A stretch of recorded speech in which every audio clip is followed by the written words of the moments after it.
Tenan aku ora gol arep sinden nek dandan ayu nek nang omah ki ming sarungan sak dodo kae. Karo kotange ketok meko kae.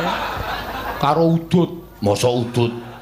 Domongi kok ana sila ning kursi kae bul mongko kretek. Heeh. Tenan. Dhek tengok-tengok bojone nyapu alon-alon kae. Iya.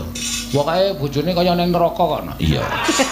Terus jenengan lewat ya? Tau tak takoni, piye perasaanmu? Wah, salah pilih kula, Pak. Jan kaya teng dicemplungke teng kawah Candra Dimuka nang. Nek aku ora golek alasan iki sing lanang ora iso metu ana. Oh iya to. Heeh, dadi kudu Pak sampean mang chatting kula. Ken napa ngoten kula tak dolan. Oh iya, tak chatting dolan, lagi iso dolan. Mergane percayane karo aku. Oh. Nek ora wis mengkereng ae anggere metenteng ngene iki. Wah. Kene kaya metu oyote kae lho, Nok. Ora jane kok gatekke terus ki piye to? Ora perkara gatekke. Aku mung ngomongke kowe nang omah kok. Lah ya nek jenengan ora ngematke kan tak ya ora apa-apa jane. Lah wong cethuk aku mara daya kok ora ngematke. Wong mara daya kok ngetke gendeng kula nuwun. Ora lho, sing dimatke kok ya bagian kono-konoan. Lah kowe ngene pon ora ketok.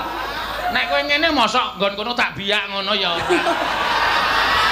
Lah ya umpamane aku ngene ora rek ya aja dimatke. Ah mesti secara otomatis ngematke wong sing jeneng wong metenteng ki mesti keleke ketok. Ora ana wong maradaya anu badhe nuweni kelek ngono ora ana.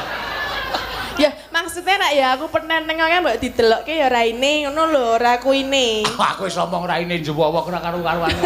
Oh, rai kok njewok ki piye to? Ha kowe ora ngerti aku dek teko ning omahmu kowe turu ning kursi kae. Ayo, ora ngerti to kowe? Mboten. Bojomu le nemoni. Monggo Pak, nadhe sinten goleki Tatina tak jak mayang ngono. Lah nika tesih tilem gugah mboten wani kula.